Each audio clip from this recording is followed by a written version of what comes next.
forma de hormônio. Uma depressão, ela pode ser orgânica, mas, na maioria das vezes, é espiritual. É espiritual. Não adianta brigar com os sintomas da depressão. Temos que descobrir as causas, temos que descobrir a raiz da depressão.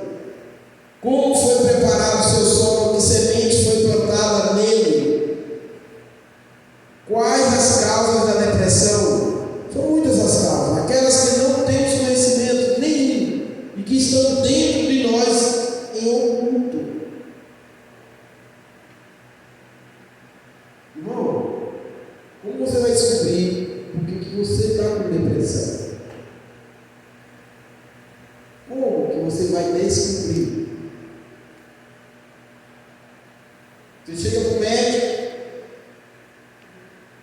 fala para ele: doutor, eu amanheci assim, não consigo levantar da cama, tenho medo de qualquer coisa, só quero ficar dentro do quarto escuro, não quero falar com ninguém, não tenho ânimo para trabalhar, não tenho ânimo para fazer nada. Você está com depressão. Mas por que, doutor, estou com depressão? Por quê? Nem eu, nem você, nem ninguém sabe. O médico vai te perguntar: você tem problema de tireoide? Você ainda está menstruando? Caso das mulheres. Homem está na menopausa. Tudo isso, se não for isso, não é espiritual. É algo que está em oculto. É algo que está em oculto. E que você precisa descobrir. Porque isso nunca vai parar. Nunca vai parar. Eu tinha uma célula na minha casa e uma irmã, ela se converteu na célula. Ela estava com 52 anos. E essa mulher tomava há mais de 20 anos remédio para depressão. Há mais de 20 anos. Você entende o que é isso, irmão? Ela tomava remédio para depressão. Remédio para depressão é a pior desgraça que tem no ser humano. Ela ficava internada. Ela ficava 5, 6, 10 dias internada por causa da depressão. E o médico aumentava as doses dos remédios. Até que um dia ela foi para a casa da mãe dela, lá no Lago Norte, em Brasília, na casa da filha dela. E chegando lá no Norte, o bairro Nobre, em Brasília. Chegando lá, a única filha que ela tinha, ela foi passar o final de semana com ela. Chegando lá, a filha saiu no domingo de manhã, ia sair para levar os cachorros para andar para amanhã. Ela falou: filha, fica aqui comigo hoje. Dê os cachorros para a empregada caminhar com eles. E a filha falou: isso, mãe, fica aí. Eu volto já, fiquei conversando com a empregada. E aí a filha foi caminhar com os cachorros. Quando ela voltou, perguntou para a empregada: cadê minha mãe? Cadê minha mãe? Eu estava aqui agora, mas ela foi não. Vê lá em cima, se ela estava em cima. Aí a filha chamou, a mãe não veio, ela foi lá em cima. Quando chegou lá, a faca enfiada no coração. Se suicidou. Ela só precisava de um ápice, um estalo, para se suicidar. Ela queria, naquele momento, a filha dela, um abraço, uma conversa, um diálogo. E ela não teve. Com quem ela mais achava que ia acalmar era filho, o filho abandonou ela. Essa menina até hoje se culpa. Até hoje essa menina se culpa. Eu estava começando o processo de entender libertação. Eu estava começando. E hoje, talvez eu faria tudo para ela entrar aonde ela caiu, nessa depressão. Como ela estava. Porque eu hoje sei e entendo da área espiritual. Então nós precisamos entender, irmão, que nós somos carne. E temos desejos e vontades. E que a qualquer momento a gente pode fazer besteira. Mas precisamos entender que tem um Deus por nós. Tem um Deus que está dentro de nós, que é o Espírito Santo dele. Você calminho dentro de casa, tranquilo dentro de casa, mas na rua você está daquele jeito. Você, em casa, é muito um animal, grosso, tanto a mulher como o homem. Quando chega perto da igreja, você vira um santo. Então as pessoas, elas não podem ter um alto e baixo, principalmente os cristãos, precisa ter uma linha. Eu já tive coisas na minha vida. Uma vez meu carro quebrou, eu levei no mecânico, chegou lá, o mecânico falou para mim assim: olha, essa peça do seu carro tem que comprar, e só tem lá no setor H-Norte, lá em Taguatinga, lá em Brasília, num local distante. Eu falei: como é que eu vou comprar se eu estou sem carro? Aí ele falou assim: tem que ir lá comprar, não tem jeito nenhum. Aí eu liguei pro meu irmão, ele me prestou o carro, peguei o mecânico e fui lá. Mecânico, limpo, ateu. Irmão, eu tinha que voltar às 6 horas da tarde para pegar minha filha no colégio. Eu saí do Guará para Taguatinga, pela estrutural que eu via que tem lá. Eu estava a 160, 140, 150. O cara olhou para mim assim: você é cristão, é? Sou, irmão. Paz, você é dono da pista, então você precisa se curar. Como é que você anda numa velocidade dessa? Ele falou isso para mim. Cara, eu baixei a cabeça, diminuí a velocidade do carro. Eu falei: muito obrigado. O cara me deu um sermão: você vai matar alguém e vai morrer. E vai matar a gente. Eu falei assim: irmão, obrigado. Fui continuando. Então, Deus usa qualquer um, ímpio, usa qualquer um, para falar a verdade para nós. Amém? Estamos alguns sintomas de depressão: tristeza, infelicidade, melancolia, abatimento, autopiedade, consolando a si mesmo, sempre estar em carência, ódio de si mesmo, rejeitar a si mesmo depois de ser rejeitado por outros, apatia, existência sem desejo, ausência de sentimentos, inferioridade, penetra quando acreditamos nas mensagens de quem mais acreditamos, insegurança, não acredita no seu potencial, déficit de amor, fracasso, cresce junto com a insegurança. Isso aqui é sintomas de uma pessoa depressiva, que está entrando num quadro depressivo, que está entrando num quadro que, se você, que é irmão, marido, mulher, filho, não ficar atento, essa pessoa vai morrer do seu lado. Essa pessoa vai se entregar e você não vai nem ver, porque você não conhece.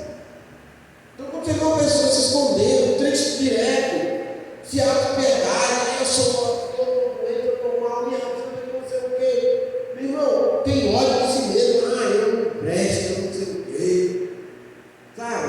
empatia, existência sem desejo, ausência de sentimento, não tem sentimento por nada.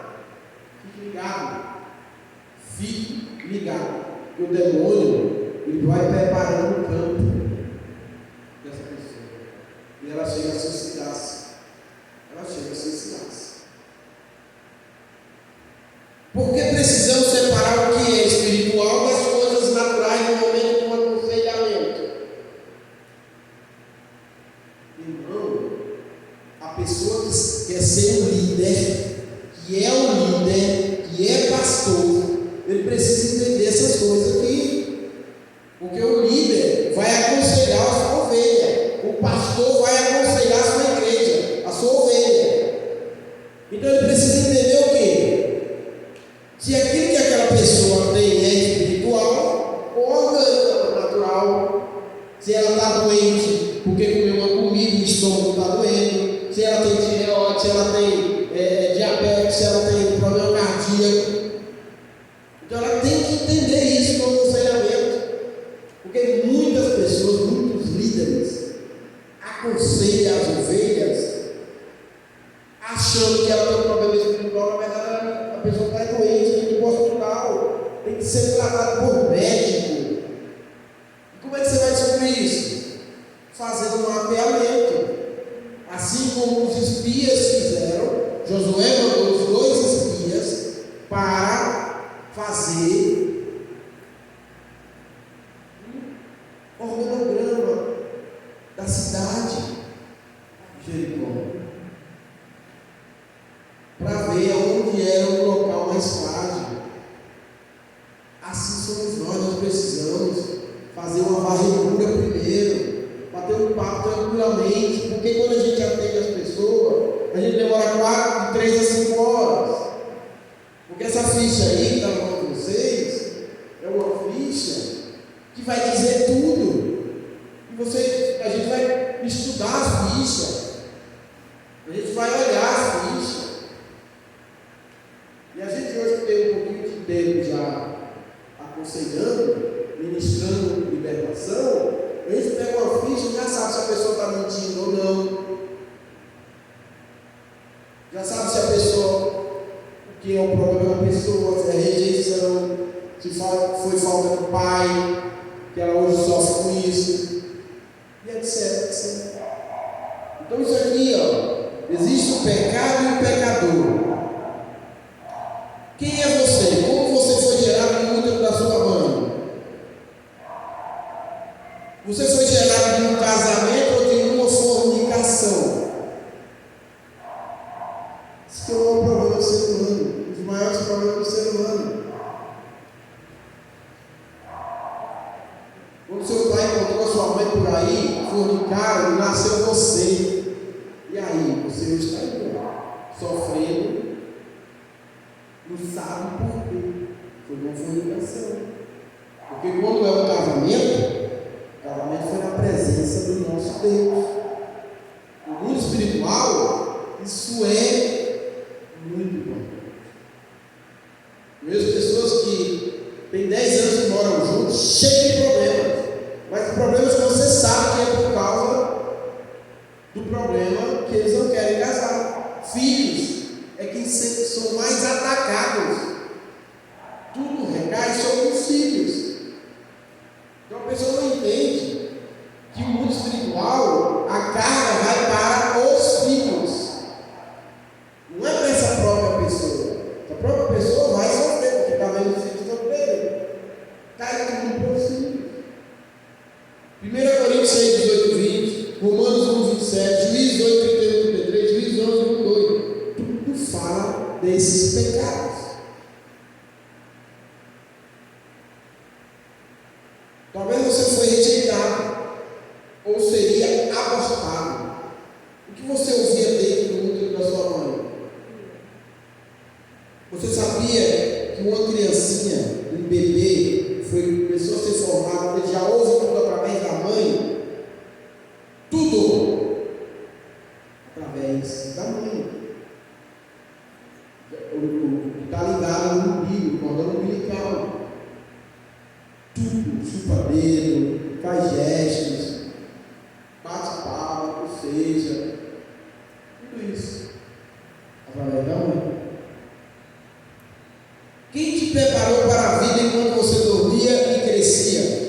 Assim como a árvore para nascer teve seu solo adubado, para ser plantada uma semente, dessa semente crescer uma raiz, e dessa raiz desenvolver uma grande árvore, gerar frutos, assim somos nós. Quem te preparou para você estar aqui hoje, como cristão? Eu vi história da pastora hoje, que eu já sabia de algumas. Cara, que a gente chora, sabe por quê? O preparo de Deus com a pessoa, com a família, com a descendência. O preparo. Mas quem preparou primeiro? A mãe. Deus usou a mãe e a mãe usou, preparou ela, senão ela não estava aqui. Quem foi se essa de Deus não fizesse o que fez? Porque o que eu vi na história hoje, já tinha ouvido, se uma criança não tivesse morta e essa mãe não fizesse um pacto com Deus, não estaria aqui. Então quem te preparou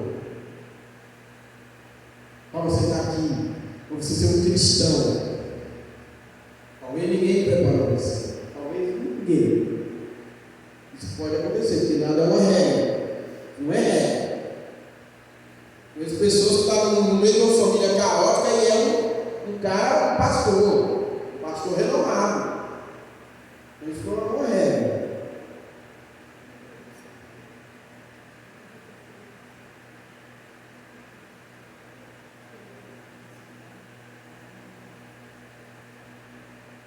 Quem foram ou são teus avós, bisavós, teus pais e tios? Quem foram ou são teus irmãos, primos, teus filhos e sobrinhos? Como eles vivem e onde estão? Talvez você não queira saber, mas no mundo espiritual isso é muito relevante. Porque Deus visita 4, 10 gerações. Ele visita. E isso pode recair sobre você.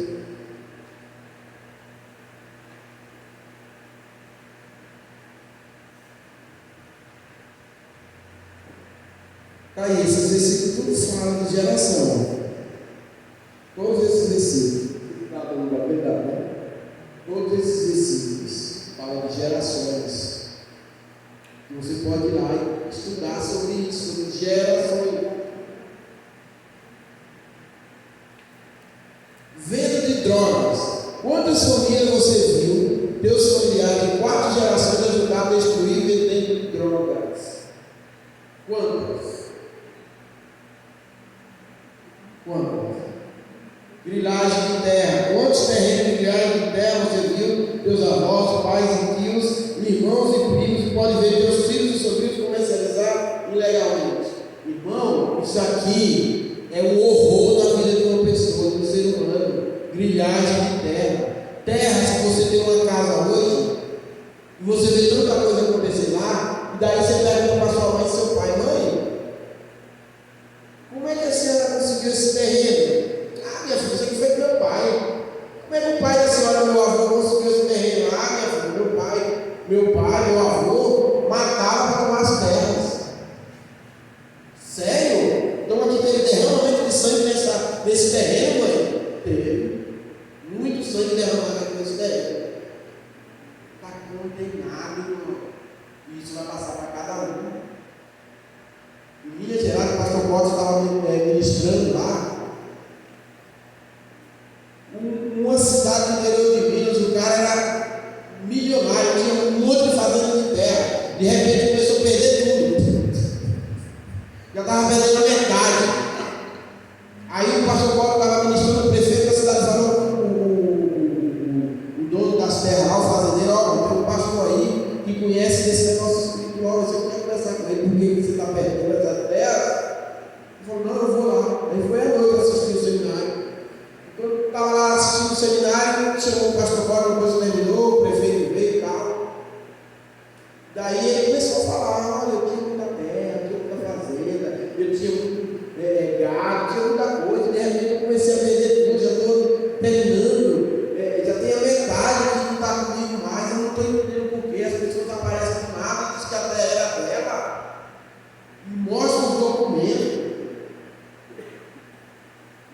pastor Jorge foi entendendo a situação, eu estava perguntando para ele: quem te deu essas terras? Eu falei: não, meu pai morreu, deixou para mim.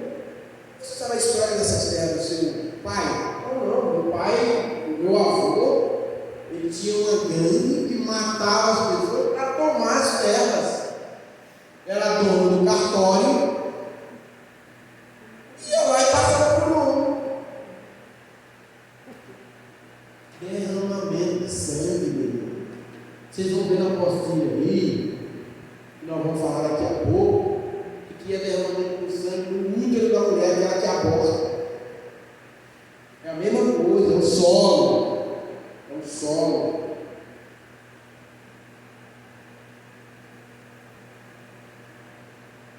Venda de drogas. Menino com 11 anos já tem 10 assassinatos. 11 anos, porque o pai é o principal que vende. E ele já está no meio. Menino com 11 anos. Venda de drogas. Você entra. E aí continua, né? A descendência. Quantas vezes os nossos avós, pais, tios, irmãos, primos e até mesmo sobrinhos e filhos brigando, discutindo, fumando, se drogando, usando bebidas alcoólicas, se prostituindo, buscando outros deuses, como macumbaria, espiritismo, catolicismo, satanismo e etc. Na nossa família, pessoas, pais, que oferecem os filhos na casa de quimbanda, da quimbanda e etc. Uns 5 anos, 7 anos. E hoje está aí a criança, não sabe de nada. A criança que tem 40 anos e é adulta, não sabe de nada. O que a mãe fez quando andava na casa de macumbaria, do satanismo? Não sabe. Está sofrendo hoje. Está sofrendo. Mas não quer mexer com isso, entendeu? Não quer mexer com isso, não quer confronto. Isso para lá.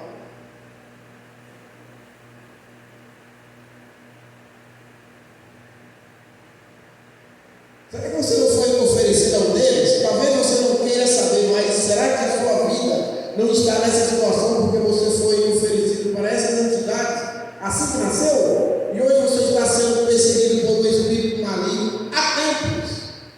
Lucas 13, 10, 13. Leiam, vocês vão entender. Leiam, vocês vão entender. Quem é que pega? Os seus mais velhos, né? Mas os mais novos, quem é que pega primeiro a criança que nasce? Quem é que pega? Não é a enfermeira? O médico, e aí dá para a enfermeira? E às vezes a enfermeira pega essa criança e vai para onde? Um cantinho lá, um quartinho, qualquer lugar. E você sabe que se essa enfermeira vai comer? Satanista? Espírita? Etc. Etc. Etc. E ela não fez assim com os dedos dela. E você hoje está aí, aceitou Jesus como Senhor e Salvador, mas continua na mesma ou pior, ou em situações piores você anda, mesmo aceitando Jesus como Senhor e Salvador, porque você acha que só isso já basta. Vamos ver sobre isso. Durante o seu crescimento, talvez você tenha tido um nível exagerado da sua mãe, porque lhe faltava o pai. No caso dos homens, se essa mãe não entender que esse filho está sendo muito mimado, isso pode trazer consequências gravíssimas, terríveis. Uma criança que é criada pela mãe, somente pela mãe, é mimada, principalmente o homem, é um problema. Pode ter um problema sério. E você sabe quais são os maiores casos que temos quando vamos atender homens de homossexualidade? E você pergunta: você conhece seu pai? Não, não conheço meu pai. Você foi crescido com quem? Minha mãe, minha avó, minha professora, minha tia. Porque quando tinha um tio abusou dele, o padrasto abusou dele, por aí vai. Aqui, ó. Nos aconselhamentos, libertação, a maioria dos casos de bastardia trouxe muitos problemas sexuais, como homossexualismo, lesbianismo, etc. Porque essa pessoa não tinha um pai presente.